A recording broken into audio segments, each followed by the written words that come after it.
স্বরাষ্ট্র উপদেষ্টা নাকি পদত্যাগ করবে। ফাইজলামি করেন মিয়া, বুইরা ভাম কোথার জানো, ফাইজলামি করতে আসেন, মানে সারাক্ষণ খালি ভেটকাইতে আছেন। আপনাকে কি পদত্যাগ মানে হচ্ছে আপনি কোনো কিছু পারতেছেন না, আস্তে কইরা চুপচাপ চলে যাবেন, এই জন্য কি আপনার স্বরাষ্ট্র উপদেষ্টা বানানো হয়েছে?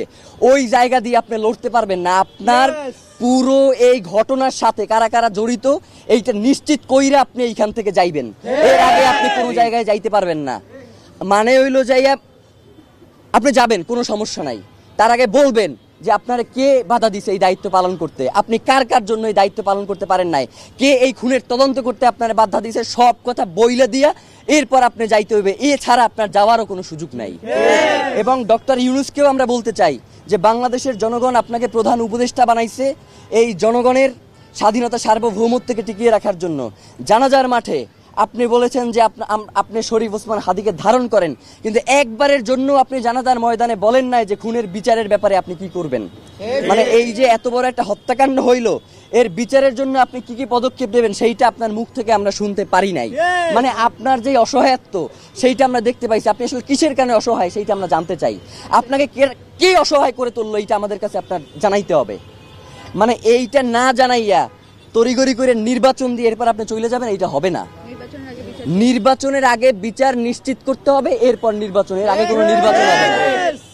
মানে বাংলাদেশের জনগণ শুধুমাত্র ওই সবসময় স্থিতিশীলতা রক্ষার জন্য রক্ত দিয়ে যাবে, এই ভুংসুম শেষ, এইগুলো আর চলবে না। এখন থেকে রক্ত দিব না। প্রয়োজনে যারা আমাদের ভাইকে হত্যা করছে, গুম করছে, খুন করছে, আপনারা যদি এই দায়িত্ব পালন করতে না পারেন কিন্তু রক্ত নেওয়া শুরু করে দেবে। রক্তপাত একবার শুরু হয়ে গেলে এটা আপনারা থামাইতে পারবেন না।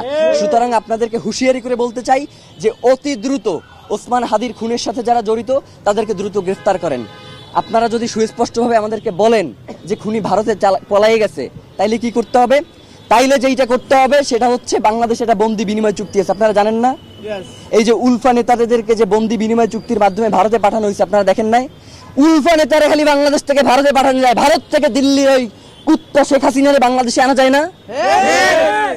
মানে হইলো যাইয়া বাংলাদেশ থেকে খালি আমরা সবাই খালি সহযোগিতা করবো আর পাঠাবো, কিন্তু ওই দেশে খালি সন্ত্রাসীদের অভয়ারণ্য হবে, ওই দেশ থেকে কাউরে পাঠানো হবে। এই ধরনের ফাইজলামি মার্কা বন্দি বিনিময় চুক্তি আমাদের দরকার নাই। আপনারা অতি দ্রুত ওসমান হাদিকে যারা খুন করেছে তাদেরকে দেশে থাকলে গ্রেফতার করেন, আর দেশে যদি না থাকে তাহলে তাদেরকে বিদেশে যেখানেই থাকুক সেইখান থেকে আনবার ব্যবস্থা করেন। এর বাইরে আমরা